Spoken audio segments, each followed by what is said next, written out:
I'm Dr. Jordin Wiggins, and this is the Pleasure Principles podcast.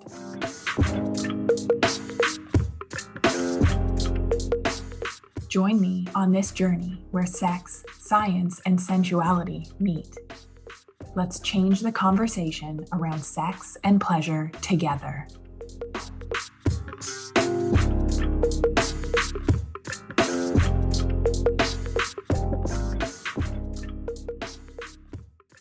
Not tonight, honey.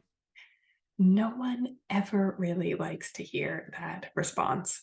Mismatched libidos are something that should be expected in long-term relationship. Oftentimes, we are trying to get back to that when we first met feeling, and we have no idea how to cultivate sexual intimacy in long-term relationships. And if you want to learn how, I want you to stay until the end of this podcast. There's something I find very curious after treating thousands of women clinically and coaching hundreds. It's that we have a lot about intimacy wrong.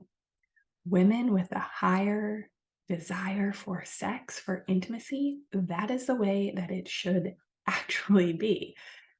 And I'm going to put a little caveat in there. When in a supportive, fulfilling relationship, women should have the higher drive, higher desire, because actually, sex isn't a drive. If you've listened to a lot of my older work, if you've read my book, The Pink Canary, you will see my position on this, but sex actually isn't a drive. We like to think that the less we have, the more we're going to want. It's actually the opposite. It's a reward system. So the more better sex we have, the more sex that we are going to want.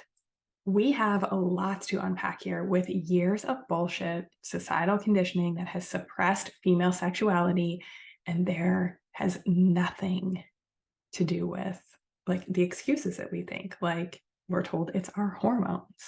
So today we're going to talk about women's capacity for more pleasure, the limiting beliefs around women's sexuality, a checklist for your partner's low desire, and hint, the answer to this, like the answer to a mismatched libido, is not usually one thing. It's not usually a box that we can check. It's usually pretty complicated. So stay tuned. And we're also going to cover what to do if you are a woman with a higher desire for sex than your husband or partner.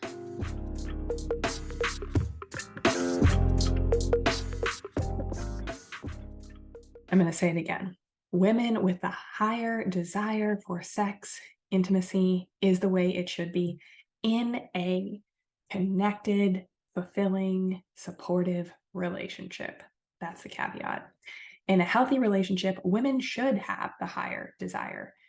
Speaking energetically, women desire more. They desire fullness. They desire expansiveness. And men desire nothingness. I get into this in more detail with the women that I work with in my groups.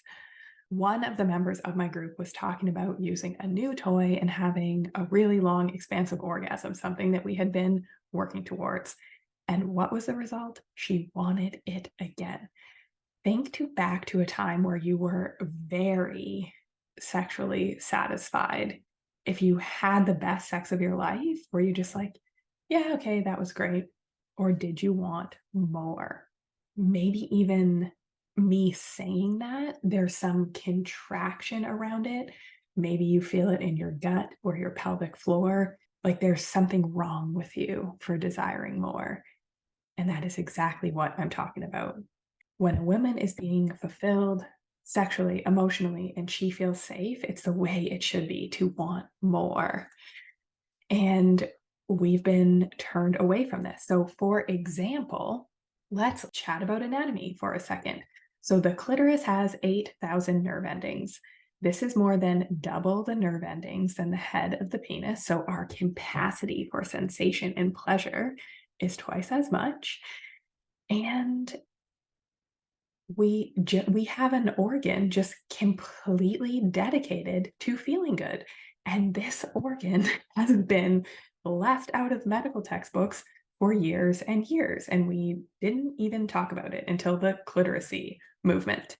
There is no reason that you shouldn't feel energetic, turned on, alive at any age or stage.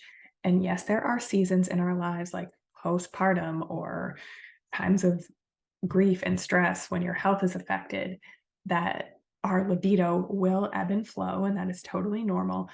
But we have accepted such a low bar for ourselves when it comes to our sexual health and wellness, especially as women. Women are built for pleasure and desire, but it gets conditioned out of us. I talk to many women that almost fear working with me and exploring pleasure and desire. They say things like, will my relationship survive this? Will me telling the truth about my desire, my longing, my unmet needs hurt my partner? And extreme fears, like if I start incorporating more pleasure, more rest, more joy, will the wheels fall off? Who's going to do the doing? I also hear I didn't think that I could have both the success and the pleasure. Let's talk about some negative beliefs that are holding us back from feeling desired, energized, turned on. The first is stress, and I hear this all the time. I'm busy with kids in a demanding career. He's under a lot of pressure at work. Just excusing low desire on either side of the relationship. The second thing I hear is that it's my hormones. I'm perimenopausal, as if getting older means your peak years are behind us. You're getting older, and we should just kiss goodbye that part of our lives. And I started to do my clinical research on breast cancer survivors, patients that were breast cancer survivors and had high libido. I would call them my unicorns because they had so many things against them. Chemotherapeutics that blocked their estrogen or estrogen metabolism, that would create, vaginal dryness. It would put them into early menopause. They had some of them body image issues from surgeries, their mastectomies. So these are women, for all intents and purposes, that should have had little to no libido, but they had a great sex life, desire for sex. They could lubricate on their own. And I started to investigate them and what was different about them, their beliefs about sex, their partnerships. And that's really where a lot of pleasure principles was built. So the excuse it's not my hormones, or the excuse it's my hormones, don't really love that one. You can also check out more about that in detail in my book, The Pink Canary. Another stereotype: men always want sex. This has been a stereotype for generations, I believe, to repress female sexuality. It's expected that men are always in the mood, that they're the initiators, and this leads to this inherent feeling of shame or blame. If you're a superwoman, you take things personally, you want to people please. So it's like, what's wrong with me that I want more sex than my husband, my male partner? It's sort of accepted culturally that women have low libido and less desire for sex. And society also tells us, so if we have the high drive, we feel shame. And they also tell us that we should be desired and devoured at all times. And there must be something wrong with us if we're not. So we start playing the game of, am I attractive enough? Do I need to do a ton of research to spice things up? Is he getting it somewhere else? And after we blame ourselves and we do that whole dance and we try and fix it in every way that we can, reading the books, listening to the podcast, that's why some of you are here. Then we, after we're done blaming ourselves, then we start to blame him. And this is interesting, but I want to make note of it. A lot of times I see higher desire women with actually repressed desire. So they're presenting as low libido. They think they have low desire, but really they're busying themselves with other things: a home reno, vacations, spearheading an initiative at work, because of all the negative beliefs that I talked about. So once they start working with me, they start learning about all these beliefs and hangups, then all of a sudden their libido is high. I'll get messages all the time. They're like, I want sex more than my husband, or my my desire is like back to what it was in high school. So even if you think you have low desire, under the right conditions with the right education and working on these negative beliefs that we have around suppressing female sexuality, you might actually be the higher drive person. And that's another part of the reason that once we do this work, and then women, even if they came into my programs with a low desire, then they end up the higher desire partner, which is part of the reason why I think that that is the way that it should be.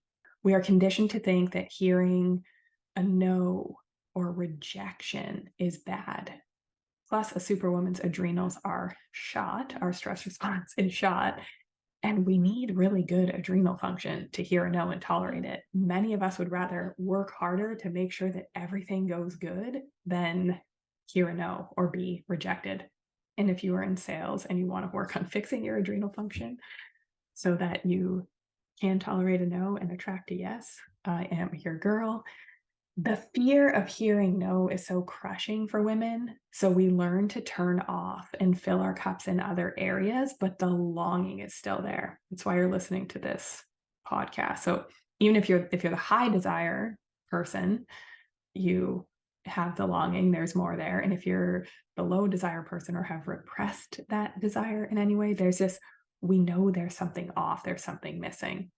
And instead of rejection being bad or negative, we can learn how to work with it. We can learn how to work with mismatched libidos. So the doctor in me, the recovering superwoman, has a list for you because we like lists. Here are some things that may be contributing to your husband's low desire: hormonal imbalances, low testosterone, higher estrogens, emotional or sexual trauma, which men often repress or they don't like to talk about, other health issues, thyroid disease, obesity, cardiovascular issues. If erectile dysfunction is an issue, we need to send your man to the doctor to have a cardiovascular workup. Fear of performing poorly. Sometimes a fear of rejection. Men are generally taught that getting rejected by a woman is okay and to keep going. This is also like a consent issue, which we should be talking about more in detail on another episode. But it's generally not as hard for men to be rejected no sexually as it is for women. We make it about us and there's something wrong with us and we are broken because we should be, desired at all times and men should be chasing us down, when that's really not the case or the reality in real life.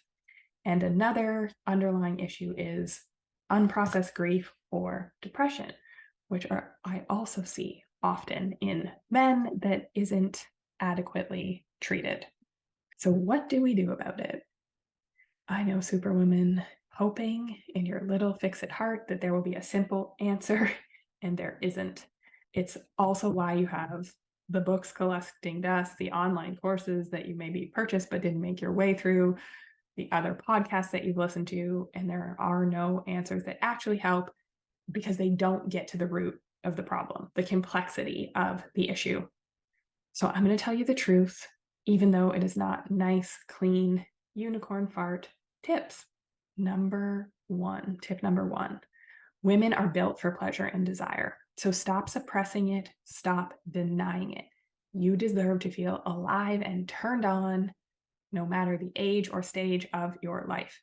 If you are crusty, snappy, unfulfilled, there is a reason. If you're cut off from your turn on, your erotic energy, your life force energy, this often means that we are functioning from our superwoman, our dude energy. And this is not a great dynamic in relationships. If a man wants dude energy, he can get it from his friends. Now, before I get you in resistance, I am not asking you to be something that you are not. Not trying to get you to give up your drive, your killer instinct, your like masculine energy at all. What I'm doing is asking you to consider, if you are unfulfilled, there is a reason for it. Most superwomen that I have worked with, it is because They are great at the doing. We are great at the superwoman dude energy. Where we struggle is letting go, relaxing, surrendering. Those things do not come easy to us. That is what is required for the mind-blowing sex, the full body orgasm. So it's not an either or. It's not about all of a sudden divorcing your superwoman and becoming this feminine fairy wearing flowing skirts. That's not the point. The point is to be able to balance and flow between both energies, to be able to rest without guilt, to be able to surrender and ask for what you need. Tip number 2, are you superwomaning it? Are you planning? Are you overfunctioning? Are you creating all of the dates, initiating first, checking things off the list to make sure that you have time for intimacy? Oftentimes men, when they're in relationship with a higher drive partner and she is approaching it from that superwoman energy, they feel kind of obligated, like she doesn't give him the chance to initiate. So sometimes we need to learn how to make a little more space and invite and allow intimacy to happen, especially if we've been really structured and rigid about it, because obligatory sex is not sexy. It doesn't matter who the partner is, but feeling pressured, feeling like if you're running your intimacy, like you're running your company or career, probably not the greatest for cultivating intimacy. Tip number 3, get in touch with your desires. What do you really want? Sometimes we think that what we really want is sex, penetration, but what need do we actually want to be met? Do we want to feel seen? Do we want to feel heard? Do we want to feel connected? People want sex for a lot of reasons: to orgasm, stress release, to get attention, to have reassurance, to feel close to their partner, because sometimes communicating in words isn't great. So, my advice is to figure out what your desires are and then frame those to your partner in a positive way, not in a complaint. And tip number 4, turning a no into an opportunity for conversation. This is a way that can bring you and your partner closer. So maybe your partner isn't into penetrative sex right now, but why? What's going on with them? How was their day? Maybe they feel hurt that you forgot something. You forgot to pick up their dry cleaning or something. So asking questions, having a conversation can help you feel connected. And then if we go back to tip number 3 and we know what we desire, like maybe your partner had a super stressful day at work and they're not up for sex, but maybe they're up for holding you naked. And when you both do that for 10 or 15 minutes and we can turn off our survival response, our stress response, and turn on the pleasure centers in our brain, maybe then at that point, both of you want to be intimate. And tip number 5 is to expand your idea of sex and intimacy. When we tend to think of sex, we think that it is not sex unless it is penis in vagina and one or both parties orgasm. This is such a limited version of events. It's like going to a restaurant and ordering the same thing off the menu over and over and over. So exploring new ways to be intimate, to feel connected, that works for both parties is a key to cultivating intimacy and long-term relationship. So if a woman is higher drive and she constantly feels like shamed or rejected, and her partner probably also feels shame of like, I can't fulfill my woman's desire, it can breed a lot of resentment. So if we look at this as an opportunity by expanding our version of sex and intimacy, if we look at it as an opportunity to connect and feel close, then we are going to, in the end up having a lot more sex, a lot more intimacy, a lot more connection in general. But we have to get out of our rigid stance.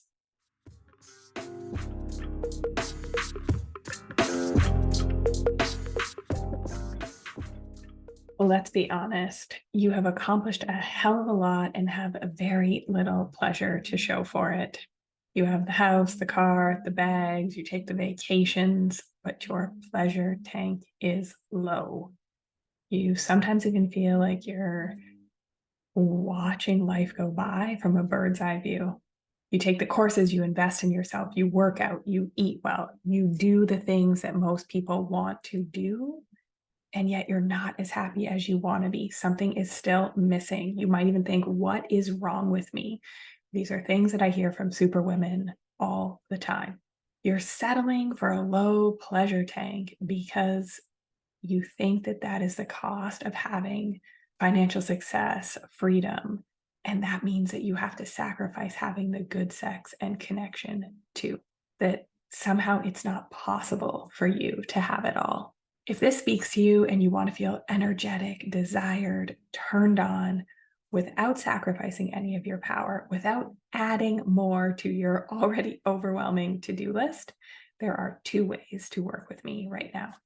Applications to my one-on-one coaching is open. At the time I'm recording this, I have 2 spots available for the superwomen ready to have the success and the good sex. You're ready to create more pleasure without sacrificing what you have built. You know that there is something missing. You might even be afraid that if you lean into pleasure, you'll lose your edge or blow up your life. I'm here to tell you that this is easier and more fun than you might think. When you learn what you truly desire, when you learn how to ask for it and receive it, we open you up to a whole new level of energy, health, wealth, connection. So here's what's going to happen. Fill out an application so I can get to know you and know what's going on a little more. Then you will hear from me within 72 hours. Make sure to check your junk mail. We're going to get on a call to discuss what's going on with you and what options are best to work with me. We're going to put the link to the application in the show notes. So if this speaks to you, you know it. There's this internal calling to my work. It's like she's speaking to me. She's in my head. Do not wait. Don't make the excuses for after this quarter, after this launch, after the kids finish school. Let's have a call and start making a plan that works for you today. Would you wait for an issue this pivotal, affecting you this much, costing you this much in your business? You wouldn't. You would have applied already. So hit that apply button. Would love to hear from you and cannot wait to connect. And are you ready to get started with my work? Start living your day-to-day life with a little more pleasure. Pleasure Principles is the program for you. It is the program to enhance, reignite, and communicate your desires while bringing the vitality back to you and your relationships. It is an online program. We meet once per month for a live coaching call hosted by me. Where else are you going to get to chat with so many amazing women about these topics? And there are tons of trainings, including the highly anticipated and newly released blowjob training, how to give a blowjob and enjoy doing it. So we have trainings on sex, communication, figuring out what you desire. And these are all designed for a busy superwoman like you to start implementing today. This doesn't require a ton of work and extra stress because I know that that is the exact opposite of what you need. So the link is in the show notes for more information on Pleasure Principles as well. And you can always send me a DM and we can chat about it. Hope to hear from you soon. Have a great week, everybody.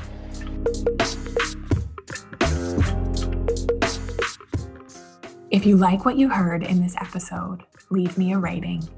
Your support helps me get discovered by more women like you. Together, we can change the conversation around women's sexual health and pleasure for you, your partners, and generations to come.